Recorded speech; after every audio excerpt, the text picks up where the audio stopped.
Hello, everyone. I welcome you all. So, in this special session chaired by Professor Dilip Menon, this is the last session of our conference. So, I would like to begin by introducing our chair. Professor Dilip Menon is the Mellon Chair of Indian Studies and the Director of the Center for Indian Studies in Africa at the University of Witwatersrand. Currently, he is working on issues of cultural and intellectual history and is currently engaged in a project on the writing of history in India between 1850 and 1960. The work inaugurated at the center is interdisciplinary and transnational in approach and looks afresh at issues of colonialism, modernity, and migration in the global south. Over to you, sir. Okay, thank you. Thank you, Faizan. And this is the third session of the third day. As you can realize, after 3 days of conferencing, we have now in the peculiar Indian phenomenon called Bheja Fry.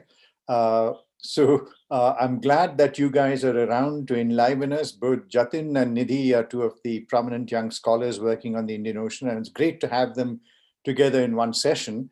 They deal with mobile entities in the Indian Ocean. Jatin likes to hang around with pirates. Nidhi works with people who are on Daos. Not that pirates can't be on Daos, but the first speaker on the session is Nidhi Mahajan, who teaches at the University of California, Santa Cruz. She works on maritime commerce and on transnational Indian Ocean networks and state formation in East Asia. And there's, I think, a book coming out of this, which is going to be titled Moorings, Indian Ocean Trade and the State in East Africa.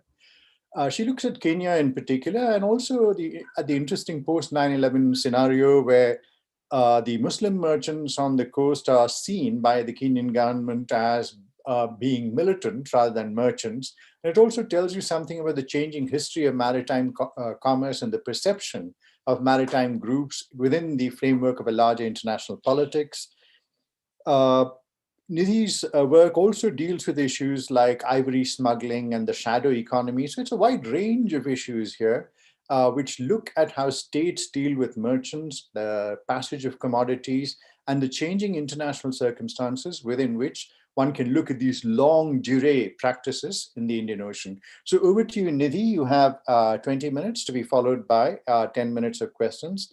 And I'm going to be cruel about timekeeping. So much, Dilip. I'm just going to try and share my screen. Just give me a second to fix this.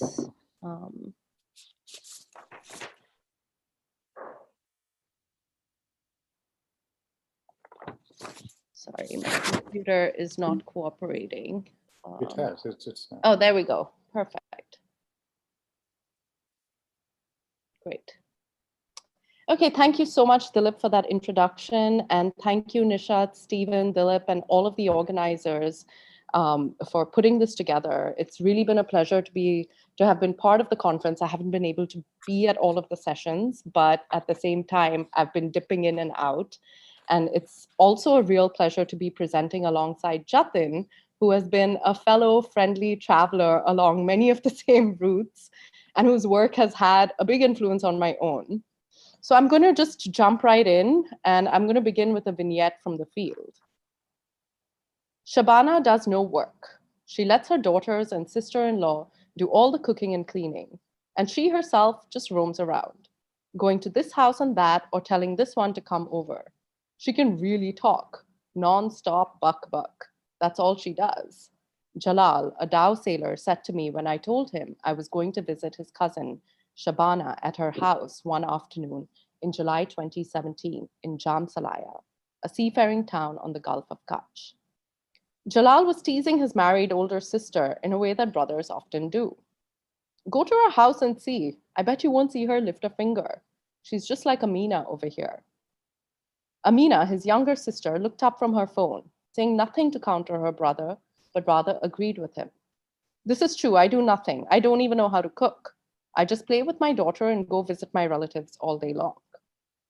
Although Jalal meant to lightheartedly tease both his sisters, Amina acknowledged what he said to be true, hinting that her actions were perhaps beyond her brother's comprehension. Come, let me take you to Shabana's house, Amina said, getting up to wear her niqab. As we made our way to Shabana's house, Amina began to point at houses along the way. Here is where Sugra Mami lives. And see that pink house over there? That's where my Masi lives. Jalal got his job through her. We then arrived at a yellow iron gate with a dhow and a ship's wheel etched onto it. As I looked around, I noticed that the doors and gates of many houses around us had a similar maritime motif. The entrance of these homes marked a relationship to places outside of them that sustained the households within: ships, fish, and the sea. After all, Jamsalaya is a town of seafarers. As we entered Shabana's home, she greeted me with a hug and we settled into the courtyard, her daughter serving us chai and pakki, or chewing tobacco, the mark of hospitality in every home in Jamsalaya, and for me, an occupational hazard. Shabana lived with her mother-in-law, divorced sister-in-law, and her 2 daughters and young sons. Samir, her husband, was a Dhow sailor and was away for much of the year. This is a household without men. The only men who live here are jinns. They watch over us, Shabana told me, pointing at a corner of the house where she had set some incense and fruit, offerings to the invisible male jinns. These jinns marked the absence of human men. After all, every year Jamsalaya seafarers would leave home in August as the monsoon rains abated. Households would be emptied of able men for much of the year, the women who stayed behind taking care of the elderly as well as the young. With the end of the sailing season in June, many of these seafarers would return home after 9 or 10 months at sea, the seasonal pattern of circulation shaping the lives of men who labored at sea, as well as the women who stayed on shore. Maritime labor, as we know, is inherently masculine. It is still uncommon to see women laboring on board container ships, and dhows are exclusively run by men.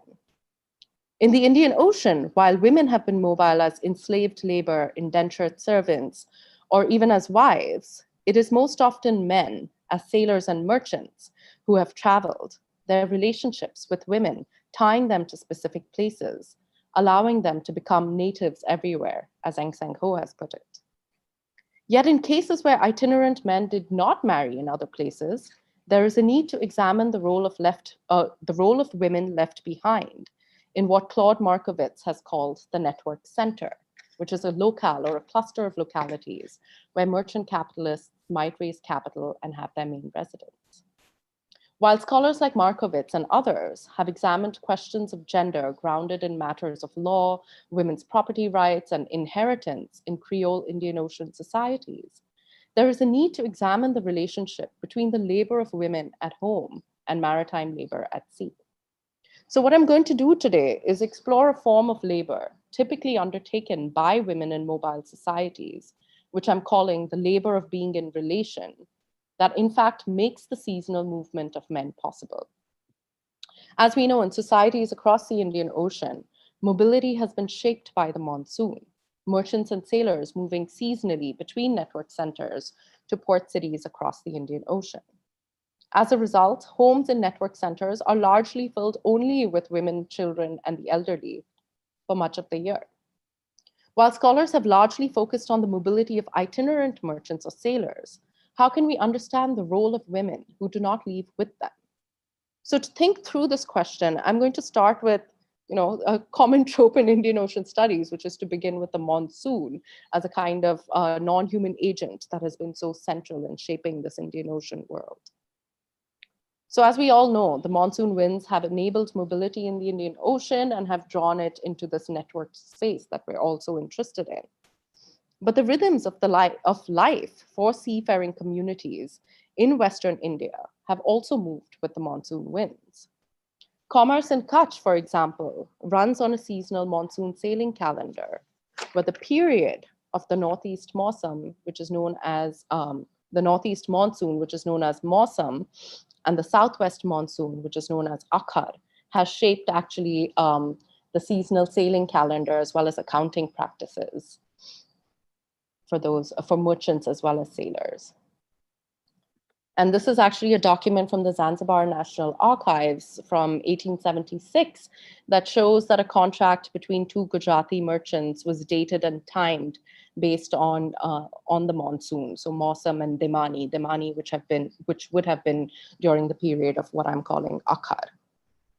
So of course, contemporary Kachi Daos, which is what I look at and which Jatin has also worked on, contemporary Kachi Daos or Vahan are no longer dependent on sails for movement and run instead on engines. They are primarily built in Gujarat, in the port towns of Mandvi and Jamsalaya, especially. And the Dhow trade today functions as an economy of arbitrage, as Jatin has written about. And they go to minor ports, especially in times of conflict. They transport rice, livestock, and other foodstuffs from India to Persian Gulf ports, such as Salalah, Sharjah, ports in Iran, Dubai. And from Dubai and Sharjah, they often load the vessel with cargoes headed to Yemen and Somalia, carrying electronics, medicines, food aid, and even cars. And then from East Africa, they bring back livestock, and depending on prevailing international regulations, charcoal to the Gulf.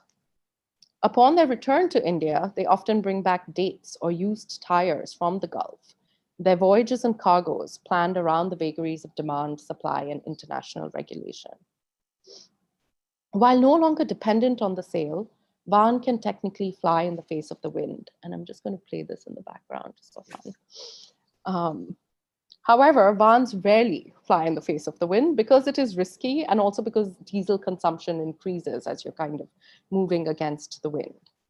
So most vessels continue to run along this monsoon pattern, going from India to the Gulf and East Africa during the Northeast monsoon, and then returning or plying routes along the Persian Gulf with the onset of the Southwest monsoon. Dhows now primarily operate from ports in Dubai and Sharjah, which are both transshipment hubs, and sailors actually fly back and forth from the UAE to India. But at the same time, the old seasonal maritime calendar that divided the year into Akhar and Mausam still shaped the quotidian life of seafarers and their kin. Most sailors would still fly back to India during Akhar and then resume work during Mausam. Contracts for maritime labor on board dhows are also dated according to the seasonal calendar, and salaries are only paid upon their return home in Akhar.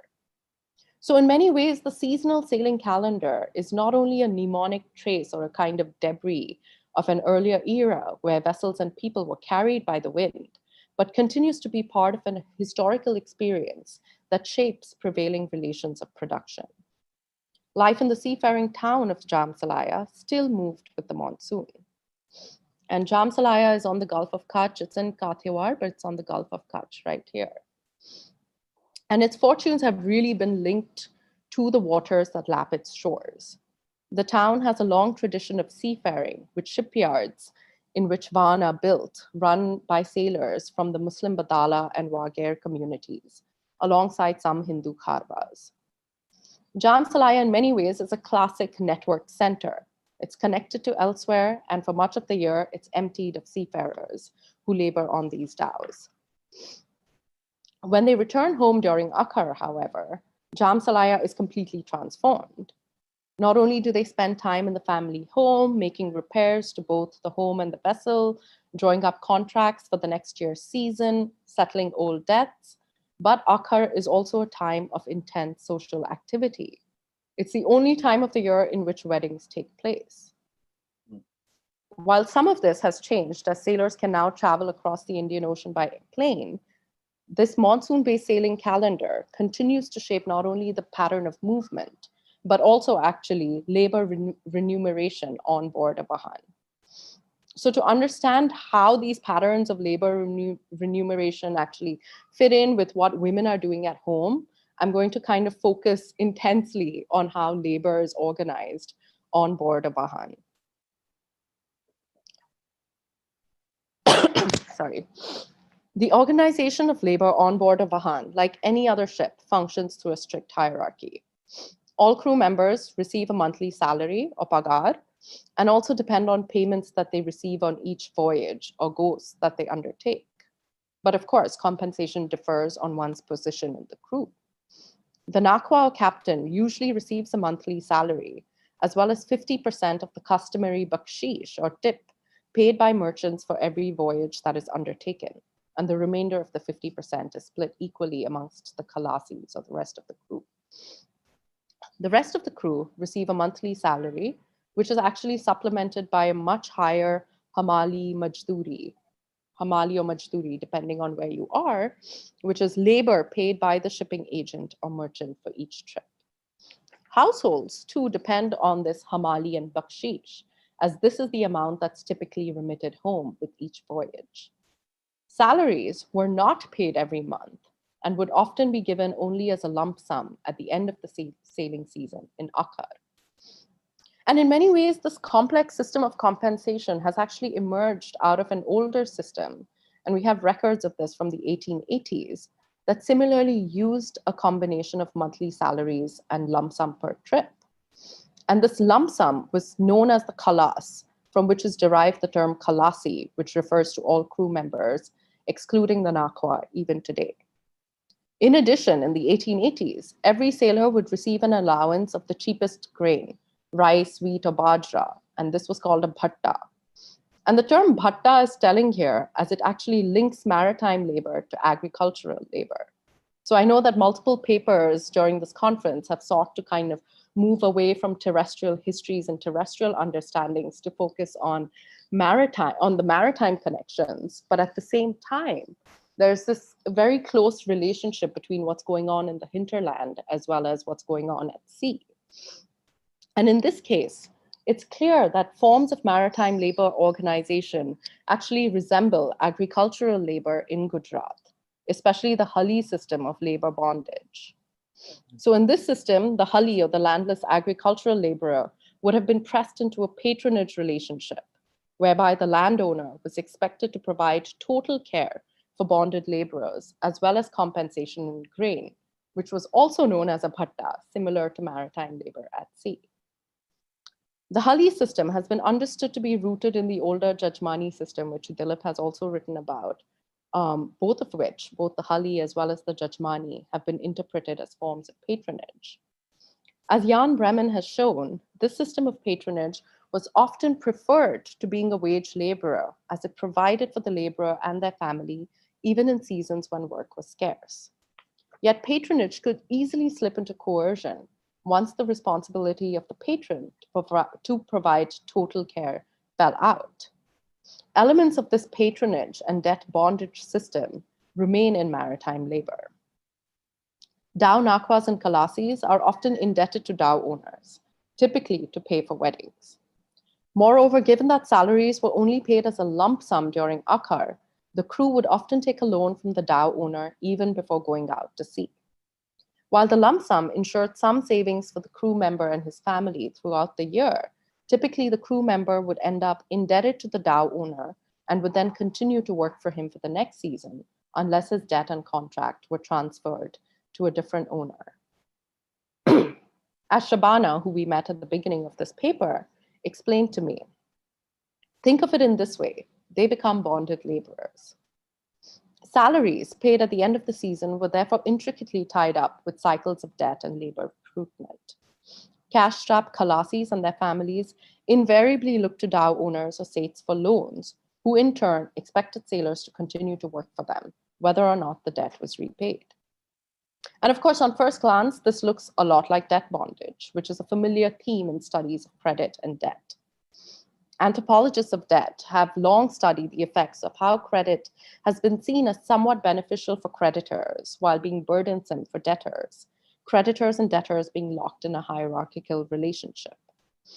In the case of Dhow labor, Dhow crews and Dhow owners were bound together through debt, but this relationship was not just one of creditor and debtor, but also one of patronage. The work of scholars like Fahad, who began this conference actually, Fahad Bishara, has shown that debt relations have long connected distant parts of the Indian Ocean and have drawn it into a networked space. But within these debt relations, patronage has in fact been a key element in making some actors mobile to begin with. In the seafaring community, patronage constitutes relationships not only between Dhow owners as creditors, who are expected to continue to provide lines of credit and forms of total care, but also constituted the relationship between Khalasis and their family members, as well as amongst different Khalasis who were all vying to become big men in their own communities.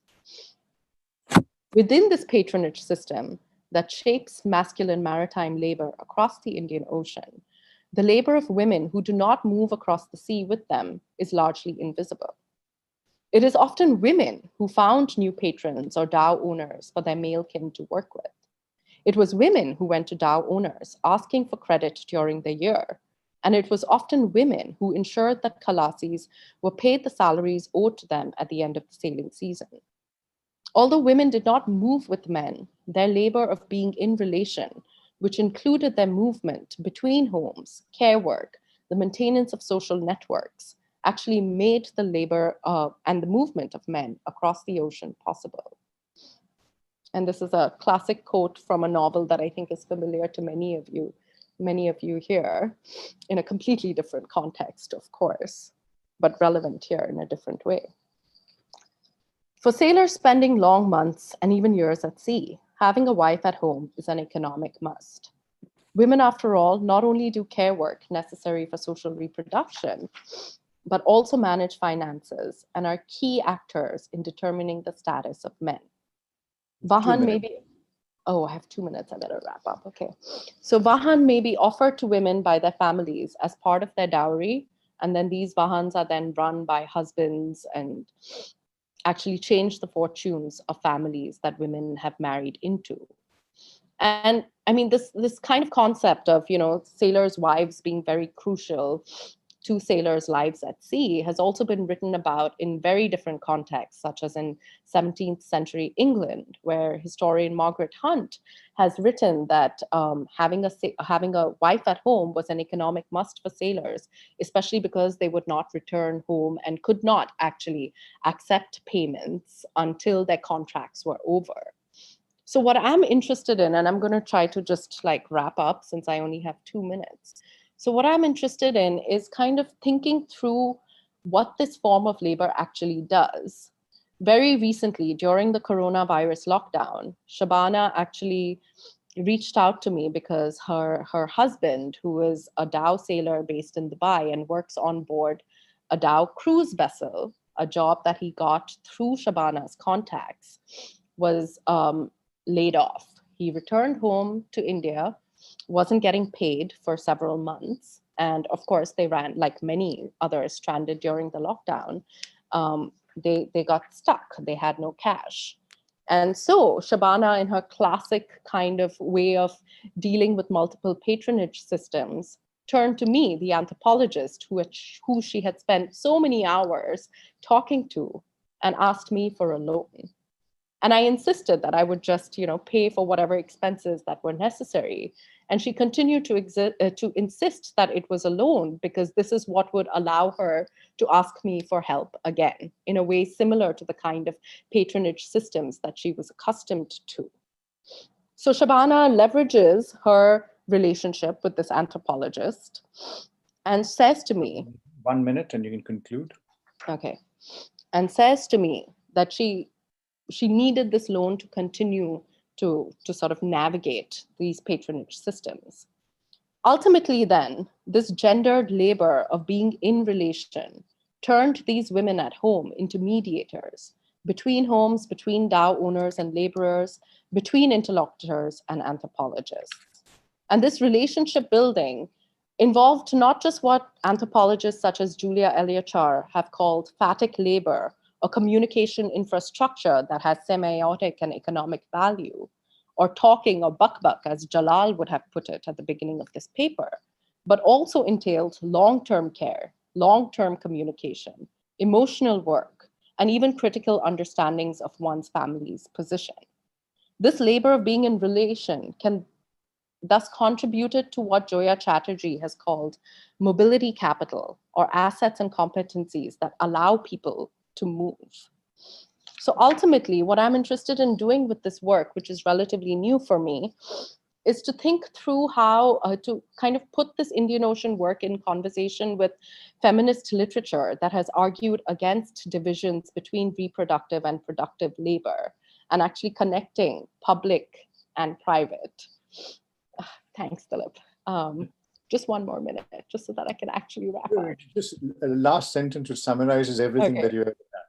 Yes. Perfect, great. Ultimately, then, masculine maritime labor depends on this labor of being in relation, which is undertaken by women who stay at home. So the need to connect kind of maritime movements to those who remain and do not move is something that I think this work is trying to do now. Thank you. Thank you. Thank you. Excellent paper, and apologies for cutting you short, but we have to kind of keep this rolling. I think you've raised some really important points, particularly about the domestic forms of labor or as a supplement to the maritime economy, that these women are necessary not only to keep the home going, but to draw in capital. And you're also talking about the heterogeneous times, the time, so even Fahad spoke about this, is not only the Gregorian calendar, but you have the agricultural calendar, the seasonal calendar, the calendar of the everyday state life and of quotidian life, all of which are being negotiated at this point. But I shall now keep quiet and hand you over to the rapporteurs. Thank you for an excellent paper. Thank you very much. Thanks, Dilip. Thank you so much for your paper. It's fantastic, very fascinating, of course. And I request everyone to please post questions in the chat box for Professor Mahajan. In the meantime, Professor Mahajan, I would like to ask you a question while we are waiting for questions to be posted in the chat box. You were showing certain videos over here of a marriage ceremony taking place. And I was wondering about it, whether this has any kind of relevance with respect to the socioeconomic cycle that you were talking about in terms of the seasonal cycle, like, is there a particular time in which marriages are taking place, and how does that depend upon the economy of the system? So would you like to talk about that? Yeah, no, absolutely. So in the longer iteration of this, I actually spent quite a bit of time talking about weddings, and it really does fit into the seasonal calendar because weddings only happen during Akhar, right? So they only happen when sailors return home or when sailors would have traditionally returned home. And the reason for that is not just because they need to be physically present for marriages, but also because they are depending on receiving their salaries during that time to be able to pay for weddings. And this is the time when they have a kind of influx of cash in order to pay for the wedding. So the wedding is actually key, not only to the ways in which salaries are paid at the end of the year, at the end of the seasonal sailing calendar, but also in the kinds of debts that sailors might take before they set off to sea.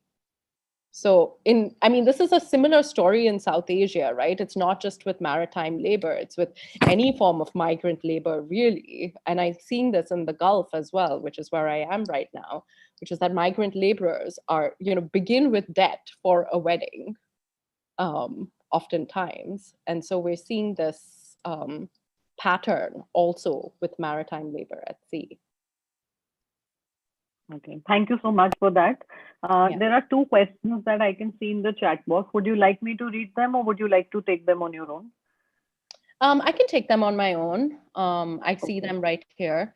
One of the questions from Isan is, I remember a news from Ras Al Khaimah about Malabari Khalasi Cruz still working there at the Dhow making centers in the UAE and the polyglossia language prevalent in Dhow making centers and on board. Could you elaborate on this? So yeah, absolutely. It's not just Malabaris, but actually primarily Kachis who continue to work in these shipyards, not just building dhows, but actually even being contracted out on these sailing vessels. And the language in port is now Urdu. Like, it's not Kachi. It's not. Dhow crews speak Kachi amongst themselves. They might have a smattering of Arabic, but for the most part, they speak Urdu when they're dealing with people who aren't from Kutch. So you have Arabs, Somalis, and Jatin talks about this as well, who are all somewhat have some kind of ability with Urdu. And it's a mixed space. People might be moving between Arabic and Urdu and Kachi all in the same sentence as well. So you're still seeing that. Yeah, it's a very kind of mixed space, but Urdu has definitely become dominant. The second question from Abhishek: how effective are caste and patriarchy in the sailor society? That's a very large question. I'm going to try to do justice to it very briefly. But in thinking through sort of, this is something that I'm trying to grapple with in this paper around how can we think through a very patriarchal society without kind of falling back on the same kinds of tropes that we have been using, which is that the women are, stuck at home, domestic labor, but in fact, they are moving constantly between homes and are subverting some of the labor systems that their men are being subjected to, that it's a different form of subversion. And so like the categories of caste, of patriarchy, I mean, they don't help us see this kind of everyday quotidian movement. Of course, they're important, but I'm much more interested in how those categories are constantly being subverted by the actions of women who are kind of moving between these spaces. They're not bound to the home, in fact, because they're constantly moving between homes. I'm going to try to get through some of these questions. There's a question about how do you theorize deprofessionalization that is rampant in seasonal work? Does this make a difference to lived practices, especially in terms of theorizing the distinctions between productive and unproductive, etc.? So I'm not sure what deprofessionalization here refers to, but these sailors are very adept at actually arbitraging between different labor markets as well. So while the seasonal calendar is something that India still abides by, like Dhow ports are actually closed during the monsoon in India, these sailors would fly to the UAE, where they're able to find work plying dhows in the Persian Gulf, which is not impacted in the same way by the monsoon, and dhows can still kind of move along the coast in the Persian Gulf. So in some ways, they arbitrage between these systems, but there is this, because of this seasonal accounting practice, actually, there is still this attachment to the Akhar Mausam divide that I was talking about. Okay, we'll take one quick question and end this session. If you can just do a quick reply. Nidhi, to Rukmini. So I think this last question by Faizan kind of really helps sum it up, which is how do women in such communities look at what is being interpreted here as labor of being in relation? I mean, somebody like Shabana, who I've talked extensively around these issues, she would constantly remind me that, in fact, her husband's position was only made possible through her work, through her mother-in-law's work, right? That yes, on first glance, it appears that we're just sitting at home, but in fact, we're making very key decisions about, key economic decisions. And sailors, such as Shabana's husband, are equally attuned to this, in fact, and would make these statements that, my decision is not my decision. It's actually my mother's or my mother-in-law's or my wife's decision to like move between different vessels and so on. So I think they are conscious of this. Although we're so used to getting stuck in this, this distinction between private and public. So that's something that I'm trying to kind of undo through this. Yeah. Thank you so much. Thank you for those great set of questions. To end the session here. I'm sure there are many more questions, and but we'll now have to skip nimbly to Jatin, who I hope is on, and go on to the second paper in this session. Jatin, are you on? Yep, I'm here. Okay, good, great. So we have Jatin Dua, who is at the University of Ann Arbor at Michigan. He's also, I think, a director of the South Asian Studies Center in a kind of transient capacity. Jatin's work has been on piracy and Somalia, and like Nidhi spoke about the occupational hazard of tobacco, Jatin has had to chew, much to his, I'm sure, pleasure, wads of cut with pirates on ships and on shore. His book, Captured at Sea, Piracy and Protection in the Indian Ocean, came out in December last year, which dealt with the world of pirates, of shipping, and of insurance. So he brought together the multiple worlds that intersect on the ocean. And now he's working on two projects, one a very large project, an interesting project on titled Africa at Sea, which looks at African seafarers, port making, the question of blackness and racial capitalism. And I think the paper that he's presenting today, yet another project that he's working on, which looks at navigating the Bab el-Mandeb, which connects the Red Sea to the Indian Ocean. So this paper is titled Chokepoints. So over to you, Jatin, and your time begins now.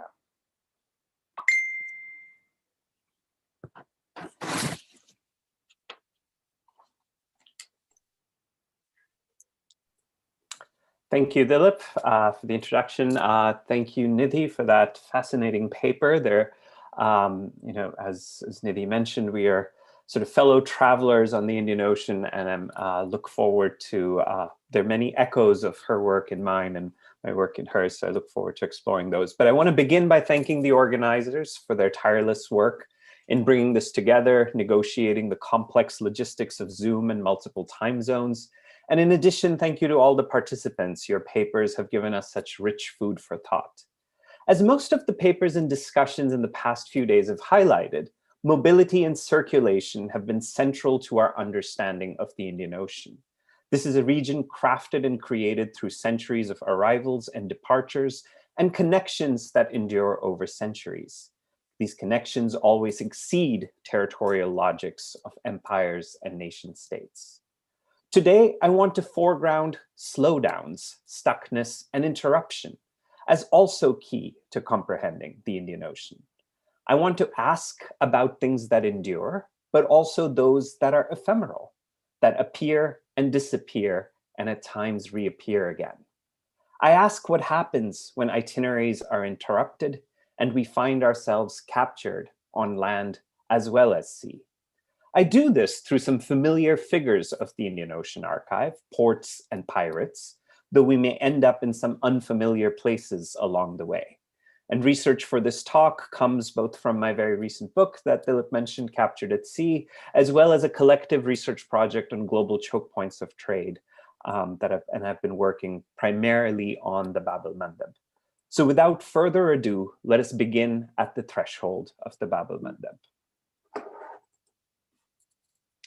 Some say it got its name as a warning for boat captains. Others believe that it was named after the tears of those who died when an earthquake ripped apart Asia from Africa. I had asked an old captain how the Bab el-Mandeb, the Door of Tears, got its name while conducting ethnographic research in the coastal ports of northeastern Somalia. Yemen across the strait is not very far from here, he continued. But the wind, especially on a day like today, when it's blowing in the opposite direction of the monsoon current, means your boat could disappear within minutes. It was the Haga season, the windy and warm dry season from June to September that follows the main rainy season in northern Somalia. A constant howling wind accompanied us as we walked along the beach on this old port city. Offshore, the wind had transformed the turquoise blue waters of the Red Sea into a foamy churn. A few boats, including the captain's vessel that he said he used for transporting frankincense and fish, lay tenuously tethered to an old pier. You won't see a fisherman or any small boats today, only big ships like the ones in the horizon, he said, gesturing out to sea, pointing to a few cargo ships that traveled along the horizon on their way from Europe to Asia, transiting along one of the biggest shipping lanes in the global shipping industry. Shaped through the interplay of wind, including the monsoons that we heard a lot about, that structure movement and mobility on land and sea from East Africa to Southwest Asia, sea currents and tides, the Bab el-Mandeb has been an important zone of peril and possibility. A narrow strait that separates Africa from Asia and connects the Red Sea to the Indian Ocean, the Bab el-Mandeb is understood as a key maritime choke point for the international shipping industry, one of the 8 global choke points, of which you can see a few here. It is the most direct route for oil flows between Asian and European markets. Every day, in fact, 4.8 million barrels of oil move through this strait, representing about 30 to 40% of the world's oil supply. Most of this oil travels on large multi-story tankers that have to squeeze past each other through a 2-mile-wide navigation space at the narrowest point on the strait. Choke points have been understood primarily by policymakers as sites of anxiety and logistical challenges that need to be managed and overcome. These are places where flow can be blocked. And these insights have been useful for many scholars who've been developing a critical study of logistics in understanding the various ways that labor can resist capital, or foregrounding the conceits of a frictionless global mobility, highlighting that mobility always is dependent on moving through these kind of narrow, constricted spaces. In the Indian Ocean, choke points appear in the political machinations of empire. We could look at the Portuguese Cartaz system, for example, as one that was built on this geographic logic of controlling key choke points in the Indian Ocean from Aden to Malaccas. Choke points presume a certain fixity. These locales are choke points because they're seemingly impossible to maneuver around. Avoiding the Bab el-Mandeb, for example, would add over 2 weeks in transit for ships traveling from Europe to Asia. And you can see in these shipping maps the various sort of routes, cargo routes that are taken. I want to build on this, but also in many ways rescue the choke point from this realm of geopolitics and geoeconomics. I want to emphasize here a certain dynamism to choke point as a concept, where the choke point emphasizes both geography, but also exceeds it, where it is simultaneously a geopolitical configuration, but pushes beyond it. In particular, I want to think of choke points as practices of capture and constriction, where while location matters, choke points also emphasize a mix of human and non-human energies, the social and political forces that capture and make claims on circulation. And I explain this by turning first to port making as a kind of choke point making, before, in my conclusion, returning to the pirate and piracy as a mobile choke point in the Indian Ocean. Mm-hmm. Port making as choke point making. Port cities, in their guise as polyglot spaces of exchange, fortified enclaves, or ghostized mechanized free trade zones, are also choke points. These are places where maritime trade, which accounts for 90% of global exports and imports, encounters blockages and slowdown, where movement can be cut off with little effort. The port cities along the Bab el-Mandeb doubly exemplify this quality, as they're both located within a larger choke point, and each attempting and vying to become a choke point. I emphasize here in my work an ethnographic engagement with port making as choke point making, that focuses on the possibilities and perils that are engendered by things that move across the divide of land and sea.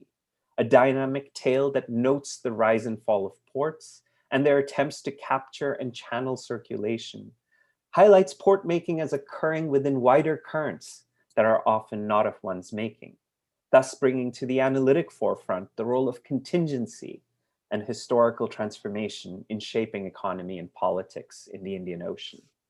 As opposed to a mode of politics that is dependent on claims over people through languages of citizenship, port making highlights the centrality of circulation, capture, and regulation in shaping political life at sea and on land.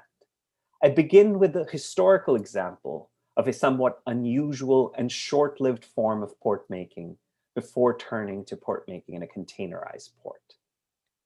As water, and this has been brought up numerous times, the sort of dance of water and currents in creating mobility across the Indian Ocean. Here, I want to think about the ways that this dance of currents brings certain things to shore, not only ships, but other flotsam and jetsam that travel along these maritime highways. One such flotsam of the sea is Ambergris. produced in the digestive tract of sperm whales in order to ease the passage of hard, sharp objects, such as squid beaks that the whale may have ingested. So essentially, I'm talking about what we may call, in scientific terms, whale vomit. Ambergris are cosmopolitan, are produced by sperm whales. And these sperm whales are cosmopolitan species in some ways, and they're found throughout the world's oceans. But beginning in the 16th century, ambergris became strongly associated with Europe's expanding maritime trade and empire in the Atlantic and Indian Ocean. In particular, the Bab el-Mandeb, where sperm whale congregate in greater numbers due to both its rich ecosystem and a place to spawn before they move on to the rest of the Indian Ocean, has a high washing of ambergris on shores. Seen as a royal gift, the value of ambergris increased exponentially in the 16th to the 18th century. In addition to indexing the prestige of overseas empire and its medicinal uses, ambergris was increasingly used as a fixative for perfumes, allowing scents to last much longer. In the 19th century, an ambergris craze developed globally as perfumes became central to a new olfactory regime of marking class and related ideas of taste and sensuality. This boom in demand for ambergris led to the establishment of numerous ports along the northern Somali coast, in places such as Banderbela, where I began, which act as a natural choke point for ambergris as it accumulates near the narrow entrance of the Red Sea from the Indian Ocean. Prior to the establishment of ambergris ports, small coastal settlements like Banderbela would often chance upon it as it washed ashore on the coast. The ambergris would then be transported to Yemen, 6 hours away by boat, where fishermen would sell it to Arab or Indian traders. In exchange for ambergris, fishermen would arrive back to the coast with food and other essential items. This system transformed with the increase in global demand, where ambergris became central to port making and transformed these settlements into port towns. The ability to capture ambergris at sea, and importantly, bring it back to Banderbela, brought merchants and assorted hanger-ons to the doorstep of this town. So for a brief moment, it appears in the archive as a port city on the Somali coast. Indian and Arab traders primarily started visiting this port annually to purchase the substance, and the resulting cash provided villagers with access to livestock and other commodities. The opening of the Suez Canal in 1869 and British imperial expansion into this region transformed northern Somalia's incorporation into currents of global capitalism. Within the world of ambergris capture, possibilities for profit and access to a wider world greatly increased, along with the violence that was associated with this practice, as rival groups and rival port towns sought to channel this increased flow of goods and capital. Capture thus marked an entree into this world of trade and was a key tool of placemaking, where through violence, potential rival port towns were excluded from the sea of trade. The development of synthetic substitutes decreased the demand for ambergris. Additionally, the possession and trade of ambergris was prohibited globally by the mid-20th century. While ambergris continues to enjoy a niche market, mostly for its reputed properties as an aphrodisiac, the ambergris economy is no longer a mainstay in this region. Many ambergris ports faded into obscurity. Others, like Banderbela, went back into being fishing villages. As this historical example highlights, port making is a contingent process entailing human and non-human energies. Location is the beginning and not the end of becoming a port and a choke point. Through chance capture and channeling, Banderbela briefly transformed into a port, connecting the coast with a wider world. And this form of port making emerges also in other unlikely places, such as Djibouti, which seems a world away from the kind of dynamics that I'm talking about. The port of Djibouti is currently the busiest and biggest port in the Horn of Africa and East Africa, as well as a major hub for militaries from across the world. Djibouti's transformation into the choke point for this strait is at some level surprising. Unlike neighboring places, such as Aden, Berbera, Massawa, and Asab, Djibouti was not historically tied to a wider land-sea trade network. In the early decades of the 20th century, the French state invested heavily in the construction of a railway line and in developing these port facilities. So historically, Djibouti owes its existence to being the railhead for the Addis-Djibouti Railway. And importantly, this railway line overlaid caravan paths that traversed between hinterland and coast, specifically the caravan trade between Harar and Zela. This trade was central to commercial and social life in the region. In addition, Djibouti involved the rechanneling and rerouting of itineraries from older Red Sea port cities. This was achieved through the coercive power of the French Empire, including blockades, but also through a series of regulatory measures. So port making was tied very much to a colonial state making of French Somaliland. And this linkage between port making and state making has solidified with the independence of Djibouti in 1977. So Djibouti transformed from being a relatively minor player in the Bab el-Mandeb to being the hub for this region. And that has been tied to, in many ways, replacing and rechanneling older forms of mobility and connecting them to the port.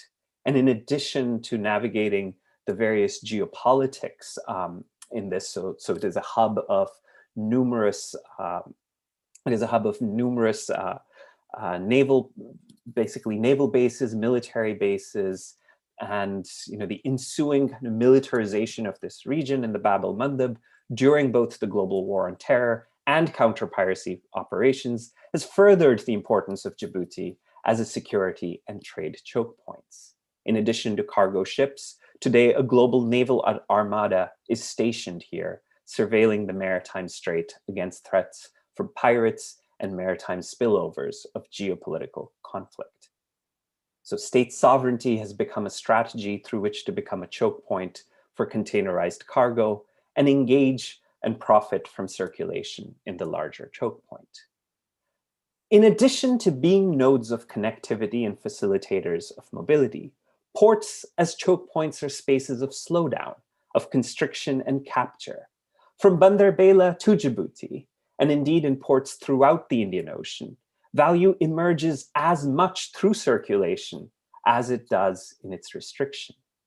While Bandar Bela and Djibouti seem radically different, thinking of them together and emphasizing the shared process of port making as choke point making is key to both highlighting the forms of value and connection that emerge through capture and constriction, but also an argument for moving beyond certain divides that I think occlude our understanding of oceanic spaces.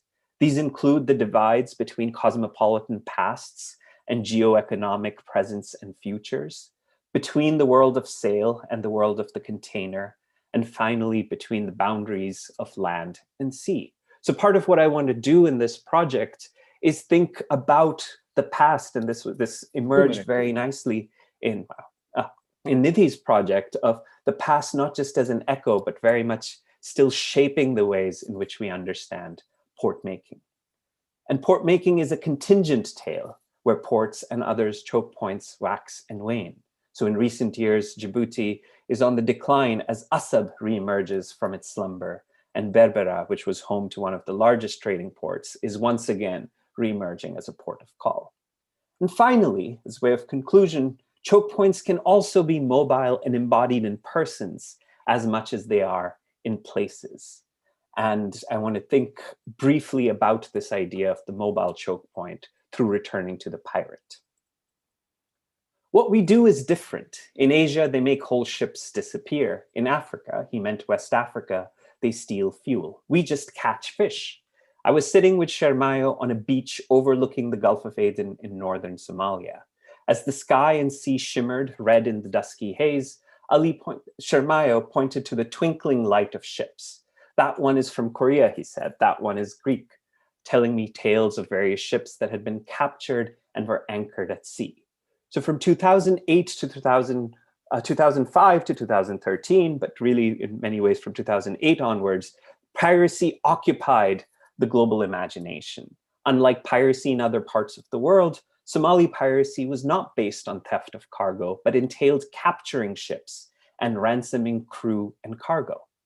Capture began a whole set of transactions and relationships that both related to Somalia, but also extended beyond it.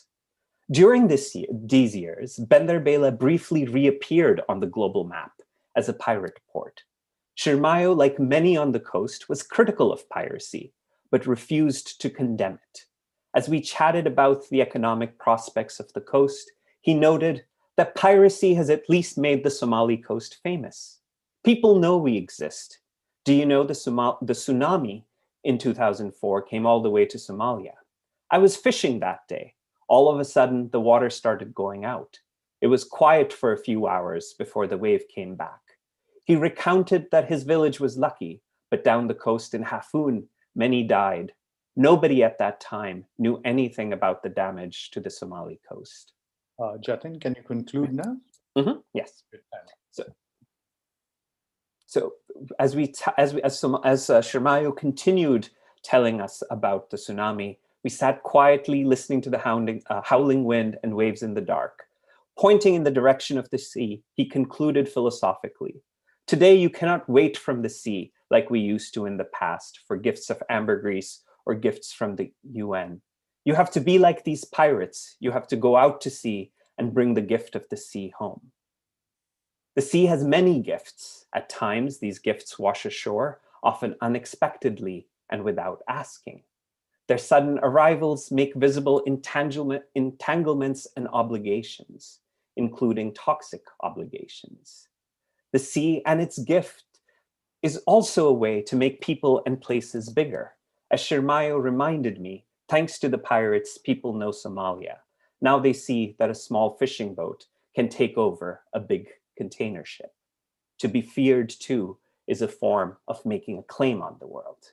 In our emphasis on connectivity, flow, and mobility, choke points remind us of the unequal nature of this mobility, of the importance of constriction and capture. Instead of being located only on maps, these are fugitive spaces that also challenge our modes of organizing time. Things appear, disappear, and reappear. Places wax and wane. And finally, choke points are locations of fleeting possibilities, where the weak can become strong and where sometimes pirates become kings. Thank you. Thank you. Thank you for that wonderfully eloquent paper, which has led you to overshoot by a minute or two, but we'll let that be. But thank you for that wonderfully counterintuitive paper as well. We tend to look to the ocean and water for metaphors of fluidity and of flow and of circulation. And I think it's an important reminder that choke points of what you call stuckness, thinking about that is very important. And as we know through Laleh Khalili's recent book, with the 90% of trade of trade in the world being carried on in the seas, it's not surprising that there are traffic jams. And with Djibouti, it's interesting that keeping Djibouti open and not to prevent it from becoming a choke point has actually resulted in a Nobel Prize, right? As we know, right, for the Ethiopian head of state. So there are very many implications. And so it's a wonderful paper, huge numbers of examples, also about the contingent nature of ports. But I'll turn you over now to the rapporteurs. Thank you, Jatin. Thank you, Dilip. Thank you, Professor Dua, for again a very fascinating paper. Both the papers in this session were absolutely eye-opening in the sense of, the kind of issues they brought into the debate. And before I begin taking questions on the chat box, and also what Stephen has written, I had a similar query here with respect to your paper. I'll just read what Stephen has written. He's written, "It's very interesting the way your paper explores the fugitive space, choke points, as points where weak challenges the strong." And in your paper, you briefly mentioned pirates that are seen or can be visible at choke points, especially with respect to threats that they pose to trade of essential goods, because currently the economy is dependent upon that. So if you'd like to comment a little bit on that. Mhm. Absolutely.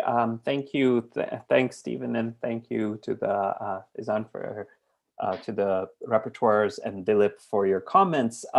Yeah, so it is precisely the fact that part of what I'm trying to do here is think alongside the ways that a turn to the oceanic has been about a turn to the expansive, right? A way of kind of expanding our geographies, expanding our temporalities, and yet there are these constant and key moments where things get constricted. And I'm interested in again the potential possibilities of reversal that happen in these moments, right? So choke points are simultaneously very cumbersome. They are stuck in place, and yet I also want to think of them as having a certain fluidity, as moving, and as being mobile, and in some ways being places where both politics, certain kinds of politics, like, so the Djibouti is a fascinating example because it simultaneously is a perfect distillation of the kinds of global politics and global economics that Lale Khalili and in her marvelous recent book and others have highlighted of maritime trade as being a distillation of the global capitalism and its inequalities. And yet there's something of a fugitive character to this, right? There's something of the ways that choke points make possible other kinds of flow simultaneously, whether it's in the case of Djibouti, the ability of this small state essentially to kind of make a claim in the global hierarchy of states through its port and through its ability to essentially give a sovereign license for all these navies. It is a place where where those who inhabit the coast through the harnessing of ambergris and other things are able to again insert themselves into global trade. So part of also what I want to understand about our vocabularies of resistance is that often resistance is not just a fleeing away from global systems, but in some ways a kind of fugitive way of making a claim in it or inserting oneself in it.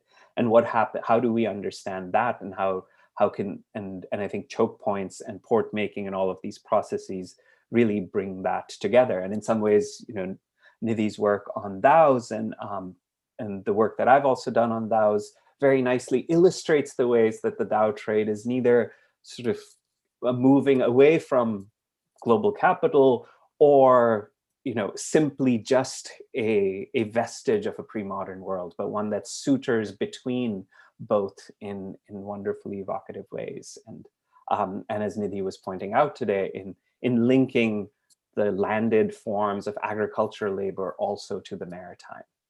So thanks. Should I just keep taking the questions? I see a question from Hafiz. Yes, please. Yes, thank you.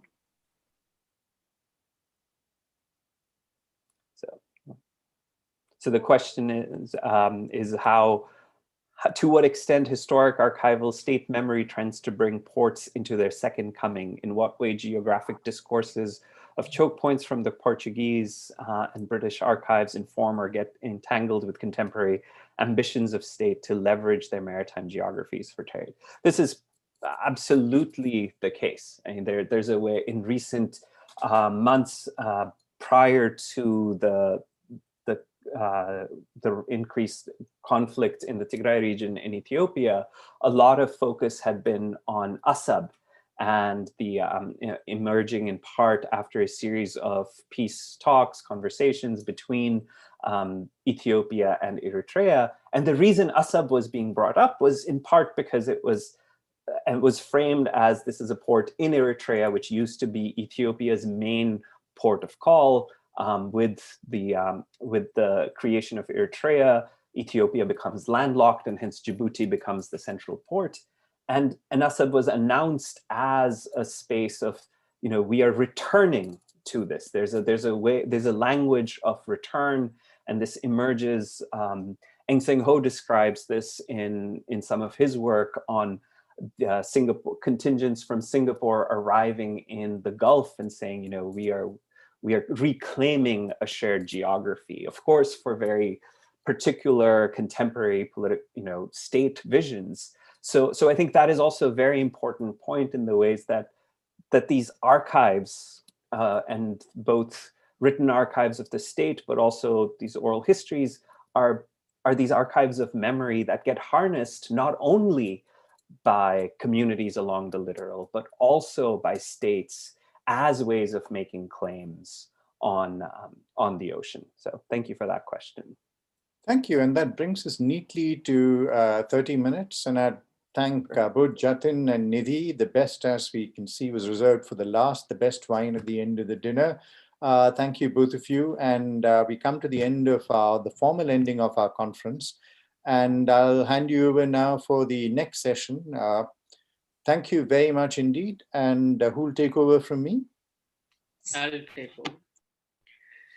So this session is, I will be reading the report of the conferences. Thanks for those amazing papers. It's like after all the conceptualization, we were in the sea, pirating and doing in the trade business kind of. It was an amazing adventure that we are taking through. So as Professor Menon said, the best was reserved for the last. Now I'll start with the conference report. The Department of English, in collaboration with the Center for Indian Studies in Africa, University of Witwatersrand, organized the 3-day international conference titled Cosmopolitan Cultures and Oceanic Thought, Thinking Through History Across Waters on from November 23rd to 25th, 2020. The conference Spark sponsored international conference conducted in humanities and social sciences and was orchestrated using the online platform Zoom. The conference began with a welcome address by Professor Nishad Zaidi, head of the Department of English, Jamia Millia Islamia, and conference chair. She introduced the scheme to promote academic and research collaboration, SPARK, funded under the aegis of Ministry of Education, Government of India.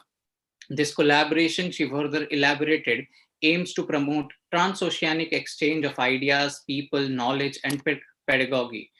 This project has been able to deliver 2 seminar courses on the theme Ocean as a Method, one by Professor Dilip Menon and the second one by Dr. Sara Jappie. Dr. Sara Jappie's course dealt with the Indian Ocean world from early modern times to mid-20th century to formulate an understanding of littoral cartographies functioned across spaces. Professor Menon introduced the methodology to formulate the conceptual framework of thinking histories with oceans. She also, Professor Nishad Zaidi also announced her delight for the fact that this collaborative conference took place in a year when Jamia Millia Islamia is celebrating its centenary year. While highlighting the position that the university holds in Indian history, she believed that this conference would initiate in forming new kinds of histories and thoughts, largely transoceanic. After that, this was followed by the formal inaugural address by the Honorable Vice Chancellor, Professor Najma Akhtar. She not only shared her pleasure as our patron, but also extended support in organizing this event. She mentioned briefly about the relevance of the sea and ocean in formulating new perspective. The Zoom stage was also shared by Professor Dilip Menon, Mellon Chair of Indian Studies, Director, CISA University of Witwatersrand, and Conference Chair. He spoke about 3 themes, one about the question of time and space, linking it with the argument that the sea remains forgotten as a connecting space. The second theme, he urged us to think about the subaltern history through the continuum of ocean along with terrestrial lines and not as separate entities. The final theme he touched upon was the idea of cosmopolitanism and narratives of creolization that oceanic thinking generates. The inaugural was concluded by Professor Simi Malhotra with a vote of thanks. We moved on to our first session, and the moderators for the session were Professor Dilip Menon, Professor Nishad Zaidi, and Professor Simi Malhotra. The first speaker of the day and the conference was Professor Isabel Hofmeier, who inaugurated the session with her paper on hydrocoloniality. Professor Hofmeier's talk explores the significance of a concept, a neologistic term, hydrocoloniality. Modeled on the post-colonial theory with its cultural remit, it explores the literary implications opened up by overlaying the hydrological cycle into imperial and post-imperial cartographies. This hydrological cartographical imagination led us, as she argues, to rethink imaginaries laterally, vertically, and contrapuntally between different water worlds and hydromechanisms. The second paper was Towards a Cosmopolitan History of the Indian Ocean, Revisiting Historiography by Lakshmi Subramanian. Professor Subramanian situated her presentation in the fascinating research undertaken to describe the politics and poetics of littoral societies, premising her analysis of a historiography that refused to entertain water ecologies and imaginaries as redundant to land-based politics and thus repudiates the weakness and vulnerabilities of our political consciousness. According to Professor Subramanian, the study of littoral groups is not an engagement with an alternative archive. Instead, it is to adopt different optics that considers informal agreements, heterogeneous class formations, and structures. Dr. Fahad Bishara, in his paper Reinscribing the Bazaar, Reflections on Circulation and Capitalism in the Indian Ocean, discussed how an archive like a logbook speaks of the themes of the ocean. Using the logbook written by Dhow captain Abdul Majid Al Falakawi of Kuwait, he believes that it could lead to a greater insight of how the Dhows moved around the circulating forms of knowledge and the oceanic space as a veritable market space.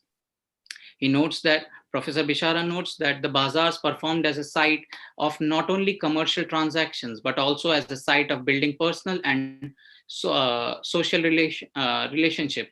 If he finds the notion of bazaar as a trans-regional site of transaction, local economies intersecting with global economies.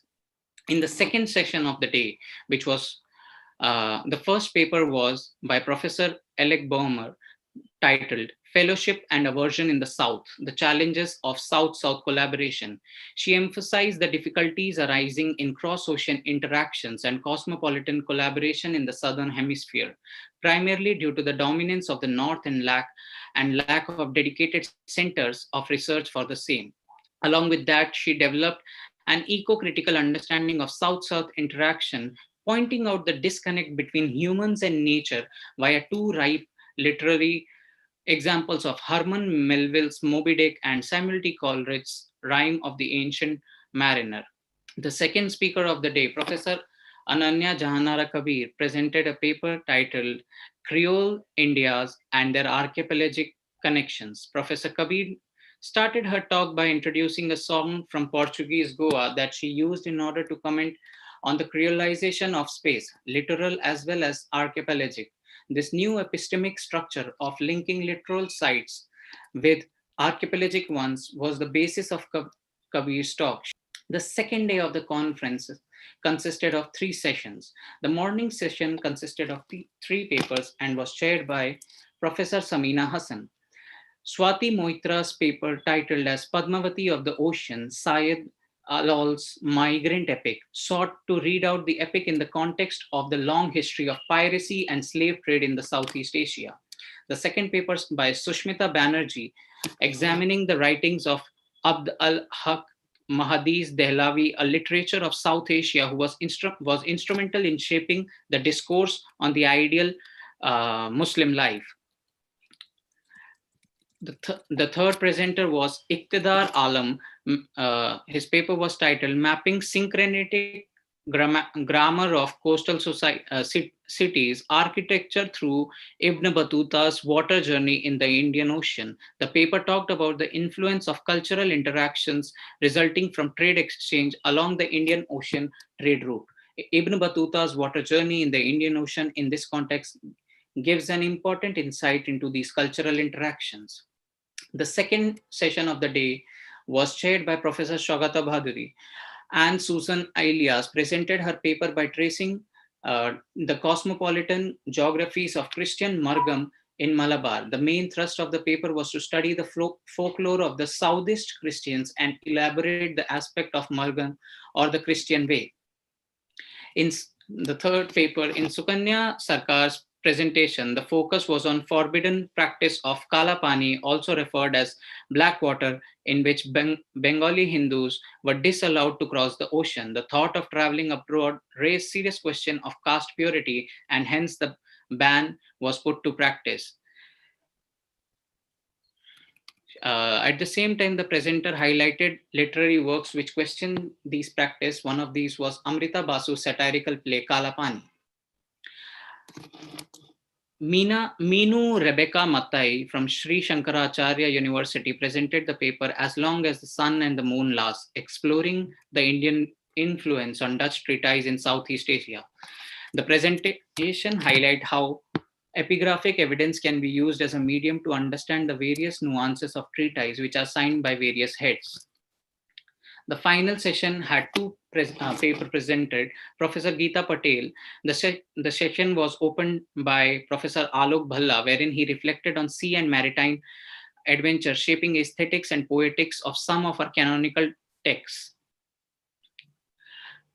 Gita Patel's paper was titled Found in Prison, the Poetics of Oceanic Histories, in which she categorized this as an attempt to explore oceanic histories through narratives of people with limited and no agencies in the working of the trade and commerce of the empire. The second paper was by Kelsey McFall, titled The Wind Sketches Landscapes of Words, Oceanic Poets in the Horn of Africa and Western Indian Ocean.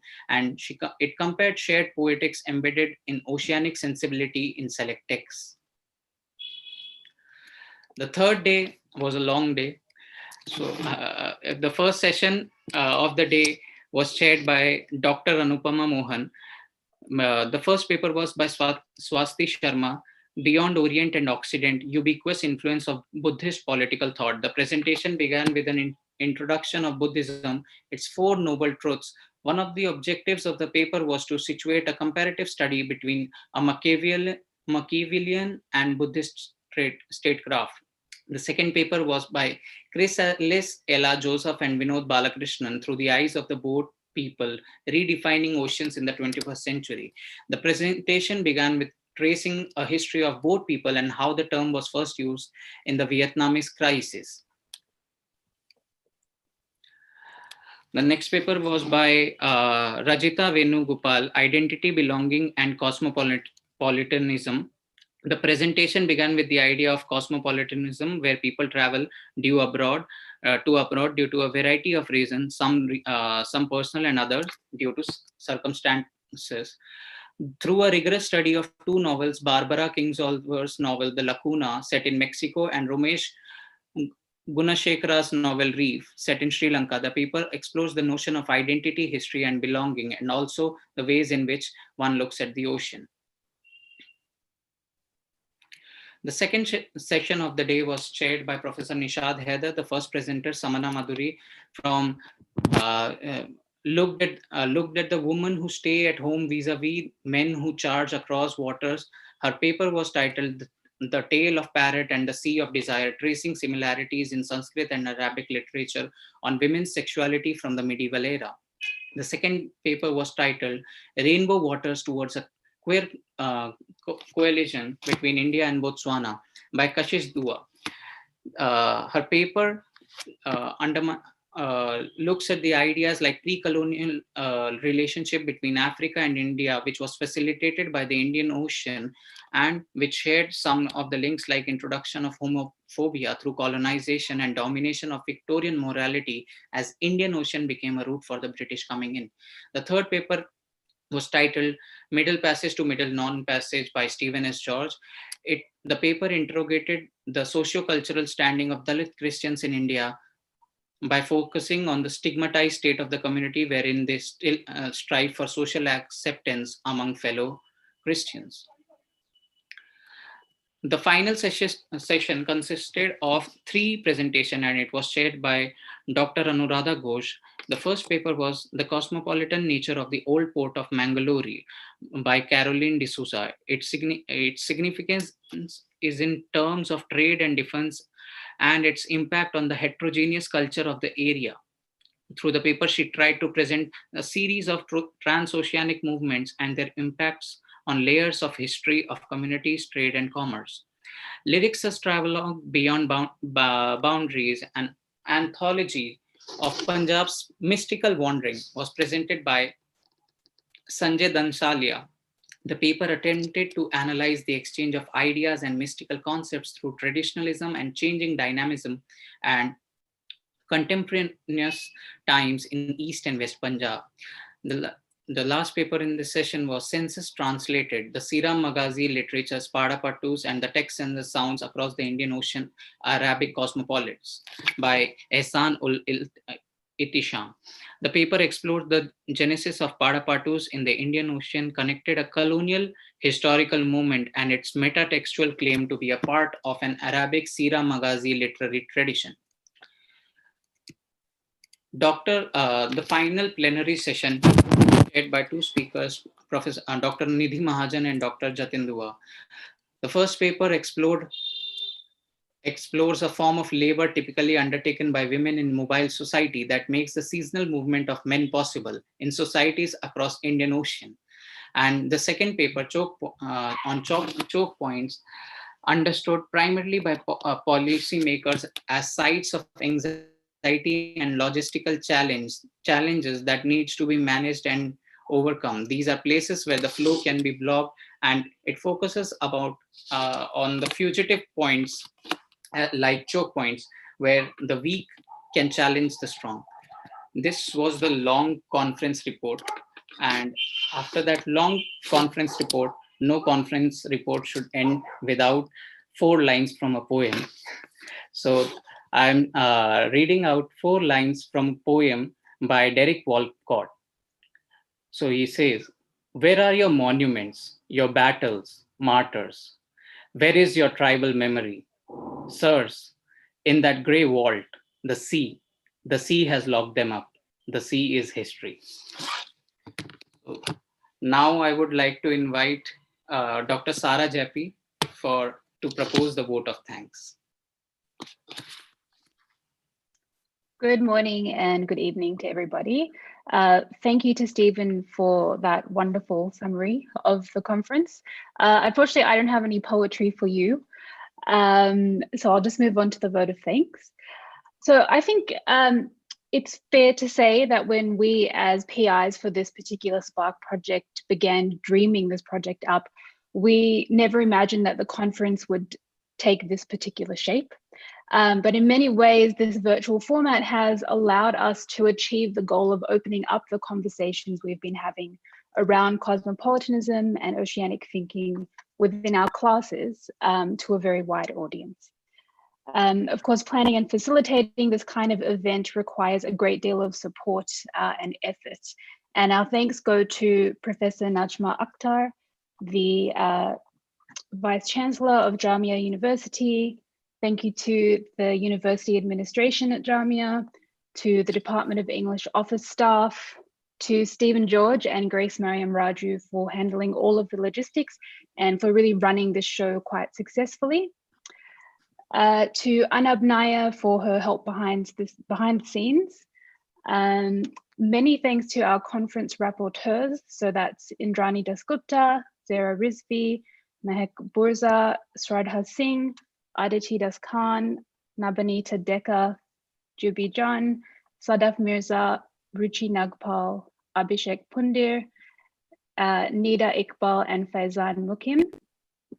Thanks also to the session chairs, Professor Samina Hassan, Professor Shugata Badri, Professor Alok Bala, Dr. Anupama Mohan, Professor Nishat Haider, Professor Anuradha Ghosh, and Dr. Anupama Mohan.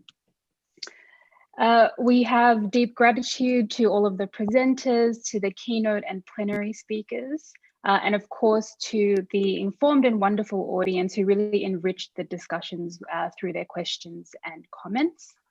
Lastly, I'd like to thank my fellow Spark PIs for this project. So many thanks to Professor Nishat Zaidi, who's the India-based PI and also the conference chair, to Professor Simi Malhotra, our India-based co-PI and the conference co-chair, and of course, Professor Dilip Menon, who's our international PI and the international conference chair. Please accept my apologies for any names that I might have missed. So just to end, I think one positive side to conclusions is that they often promise afterlives. And from our side, in terms of afterlives of this Spark project, we have 2 publications planned. One will be a monograph, which is co-authored by the project PI team. And we also hope to put together a volume of essays, an edited volume, of course, that stems from this conference, but also from the work that our students have produced from the classes we've taught through this initiative. We also look forward to witnessing how conversations that began at this conference might continue and to seeing the afterlives of the papers that you all have presented here. So we ask that you please keep us updated on how your projects develop.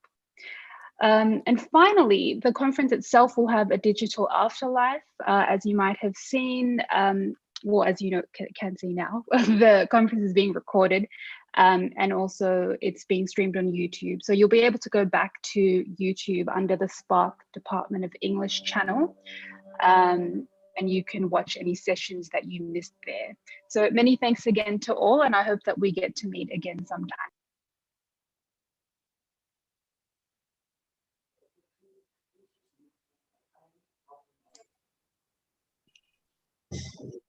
So is that the formal end of the conference? Now that Sarah has said thank you, what more is there to say? Yes, that's the formal end. Would you like to say something, sir? Now a few words of from Nishat, maybe from your end, from Jamia. Thank you for hosting us, and thank you for all the enormously hard work you put into coordinating the papers and coordinating people submitting their papers on time. And also providing us with this army of underpaid and exploited students who have actually run this and on whose backs the conference has become such a success. Absolutely, all credit goes to them. They've really worked very hard and I'm very proud of them, the way they have successfully managed everything. So thanks to everyone for making it possible, and thanks to Dilip for being there all the time and for all his interventions. Our 3-day conference would have, gone on for 6 days probably if Dilip had not been so strict with time. so great, Dilip. Thank you. We really enjoyed these 3 days. It was never tiring for a second. So great. Thank you. Thank you. Khuda Hafiz. I'm signing off now. Yeah. Same here. Bye-bye, everyone. Thanks, everyone, for being here. Thanks, everyone. Bye-bye. Yeah. Thanks, bye. Grace and Stephen, you can relax and we'll send out emails to all the presenters to send us their final papers, maybe after a day or 2 when you have relaxed and you have enough energy to write more emails. I was just going to say that I'm going to miss these 3 days of conference. I think one wouldn't know what to do tomorrow, but I'm pretty sure that Grace and Stephen must be thinking that let's please go and sleep. So thank you so much, Grace and Stephen. Thank you, ma'am. Absolutely stupendous. Absolutely stupendous. Thank you, ma'am. Ma'am, we look forward to the coming up of the other Spark courses as well.